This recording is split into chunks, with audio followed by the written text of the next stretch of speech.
Baik. Sudah 11 bulan saya nggak punya kerjaan tetap. Nafkah yang saya berikan ke istri sangat minim sekali. Keluarga istri meminta saya untuk pisah. Akhir-akhir ini istri juga sudah tidak tahan. Istri saya bekerja. Sebenarnya kami masih saling menyayangi. Istri saya masih cinta sama saya. Ustadz, gimana saya menyikapi masalah ini? Apa saya ikuti maunya istri dan keluarga? Saat ini istri saya lagi didekati pria lain yang lebih mapan dan kaya. Salahkah saya kalau memukul pria tersebut?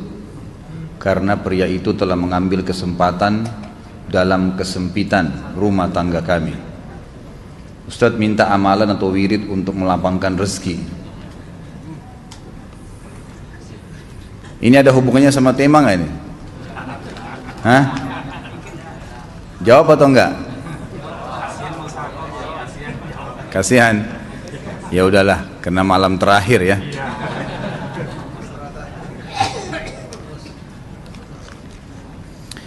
Yang pertama sekali, saya menyarankan Anda saran dari laki-laki ke laki-laki. Prinsiplah dan jangan merendahkan diri di hadapan wanita. Maksudnya begini. Pada saat seorang wanita yang menjadi istri Anda membutuhkan Anda, tunjukkan kebutuhan kita 1000 kali daripada dia. Dia sayang, dia perhatikan, dia siap berkorban. Kita harus 1000 kali lebih hebat daripada itu. Laki-laki memang penaung. Tapi kapan dibalik? Kalau saya pribadi, kapan dia tidak butuhkan, menunjukkan kebutuhan, saya 1000 kali tidak butuh sama dia. Untuk apa Anda merendahkan diri di depan seorang wanita yang kalau memang dia tidak bisa menjadi seorang istri? Karena kapan wanita sudah menyombongkan diri di hadapan laki-laki, tidak akan ada wibawa sama sekali. Ini poin dulu dalam pembukaan. Dan selalu saya sarankan siapapun ikhwah yang minta saran saya dalam masalah rumah tangga, yang paling pertama ini saya ucapkan, saya bukan menyuruh Anda menjadi keras, bukan. Tapi saya mengajak Anda untuk punya prinsip dalam hidup. Wibawa, pemimpin rumah tangga. Dibutuhkan kita butuh, tidak dibutuhkan ya sudah. Masih banyak gantinya. Dia mau ganti laki-laki lain, silahkan, ahlan wa sahlan, silahkan. Allah akan gantikan penggantinya yang lebih baik. Dan itu harus bisa kita punya prinsip. Memang begitu. Kalau ini kita terapkan dalam kehidupan kita, kita akan sangat mudah hidup. Terkadang subhanallah ada pengorbanan berat. Berpisah dengan meninggal, berpisah karena masalah dosa yang dilakukan oleh pasangan kita, jelas haram. Kalau ada seorang istri hanya karena masalah suaminya kekurangan ekonomi mau berhubungan sama laki-laki lain, wanita apa ini? Cinta itu pengorbanan, kasih sayang, bukan hanya pada saat mampu kemudian disayang, pada saat tidak mampu kemudian ditinggal. Subhanallah. Hati-hati, hukum Allah subhanahu wa ta'ala berlaku. Akhwat yang jadi istri, ikhwah yang jadi suami, harus tahu pasangan kita itu punya Tuhan sebagaimana kita punya Tuhan yang sama. Dan Allah itu maha adil. Memang dalam kehidupan kita ada naik turunnya. Dan makna cinta adalah pengorbanan. Itu sebenarnya. Kalau hanya kita kantongnya lagi penuh kemudian disuka sama istri, pada saat lagi tipis, lagi masalah kemudian dia mau berhubungan sama laki-laki lain, naudzubillah min dzalik. Wanita apa ini? Kalau saya tidak naungin. Kalau saya nggak naungin. Kamu mau sama dia silahkan, ahlan sahlan, silahkan jalan. Kalau saya, istri saya sangat tahu prinsip saya. Kalau kamu merasa ada laki-laki lain yang kamu anggap baik, atau kamu mau ingin memasukkan pendapat keluargamu dalam rumah tangga saya sehingga kedudukan saya sebagai suami tidak didengar lagi, silakan pilih keluarga kamu. Tidak ada masalah. Jadi jangan jadikan sebagai beban. Oh, nanti kalau pisah saya hidupnya bagaimana? Saya melarat. Ini kenapa ini? Saya mati kalau nggak sama dia, ya mati bener nanti. Gila kalau nggak nikah sama dia, gila kalau siapa ini? Ini kenapa ini? Keluar dari bingkai hidup itu. Seorang muslim itu hidupnya mulia. Dia dihormatin, dia menghormatin. Dia dihina, tinggalkan. Allah SWT tidak menyuruh kita menghinakan diri, tidak boleh.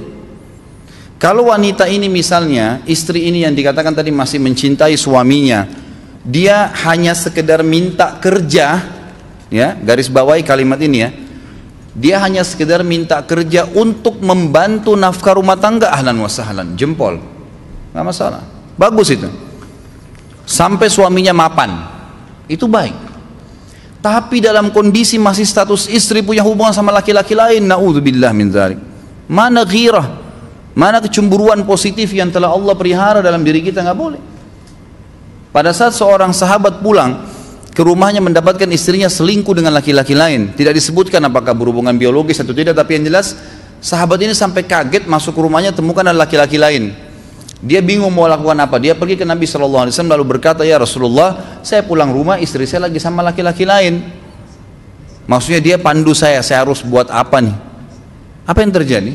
Subhanallah, Sa'ad radhiyallahu anhu sahabat Nabi mulia menghenuskan pedang mengatakan, ya Rasulullah, kalau terjadi pada rumah tangga saya akan penggal dua-duanya.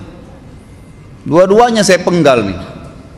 Tapi di sini ulama bilang saat ingin menghukum kalau terjadi pada keluarganya dengan penggal ini, bukan maksudnya dia menghukum secara individu, maksudnya saya ingin terapkan hukumnya Allah, dirajam, dibunuh karena mereka sudah menikah dan berzina. Hukum Allah terapkan, kemuliaan agama harus ada. Harus begitu.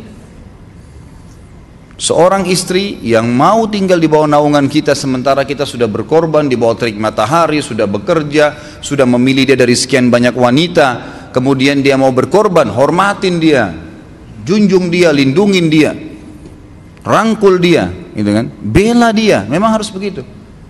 Tapi kalau masih dalam naungan, kemudian sedikit himpit masalah ekonomi lalu berhubungan sama laki-laki lain, naudzubillah, jangan dipertahankan, berbahaya sekali, gitu kan?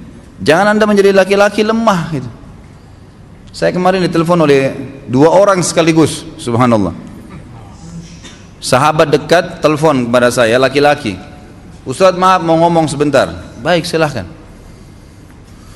Ustadz saya ini, istri saya pulang ke rumah ke kampung ayahnya ibunya karena alasan mengurus ayah dan ibunya. Akhirnya saya sama anak-anak ditinggal di sini sendiri. Setiap kali saya panggil pulang, dia bilang sudahlah saya nggak mau pulang. Kalau mau nikah lagi silahkan. Dia bahasakan begitu. Bagaimana sarannya Ustadz? Saya bilang nikah lagi. Dengan tegas saya bilang nikah lagi. Kalau tidak terbuka pintu fitnah. Perempuan itu kenapa harus pilih orang tuanya? Tidak boleh secara syar'i. Nggak boleh. Sudah menerima akad nikahnya seorang laki-laki, laki-laki itu yang dinomorsatukan di atas ayahnya, nggak ada alasan. Kalau suami izinkan boleh urus orang tua, kalau nggak diizinkan tidak boleh, nggak boleh. Bagaimana dia tinggalkan suaminya sama anaknya? Kaget itu saya katakan begitu. Iya, bahkan sekarang hukum poligami sudah wajib bagi Anda, nggak boleh, wajib sekarang. Ini ragu mau melangkah seakan-akan poligami itu dosa, padahal dia ditinggal oleh istrinya. Bagaimana bisa ini? Ada laki-laki seperti ini nggak punya prinsip, harus melangkah. Dia sudah dapat jawaban saya dikasih ini, Ustadz teman saya juga mau bicara, masalahnya sama lagi. Ustadz istri saya tinggalkan saya, Ustadz kayak mau menangis. Sebentar, jangan pakai nangis laki-laki.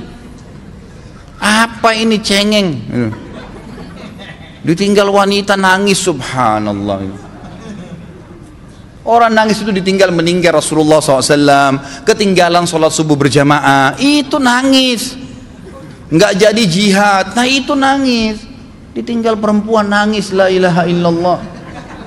Allah ciptakan perempuan lebih banyak daripada laki-laki. Ini bukan menurunkan martabat perempuan ya. Artinya harus seorang pemimpin itu punya wibawa. Nggak bisa, kalau nggak akan dianggap remeh nanti. Istri itu dinaungin, dilindungin, dididik, diberikan haknya ia. Berikan berlipat-lipat penghormatan sebagaimana dia berikan satu penghormatan, nggak apa-apa. Tapi jangan sampai menginjak martabat seorang pemimpin, tidak boleh. Akhirnya saya sampai bilang sama dia, akhi, ambil keputusan. Kamu mau balik sama saya berumah tangga di sini, atau kamu pilih rumah orang tua kamu? Oh saya pilih orang tua saya, baik saya ceraikan kamu sekarang. Assalamualaikum, tutup telepon, selesai. Jangan lama-lama.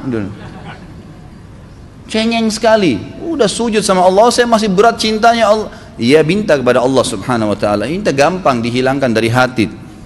Sebagaimana dia datang dia bisa keluar, gampang itu.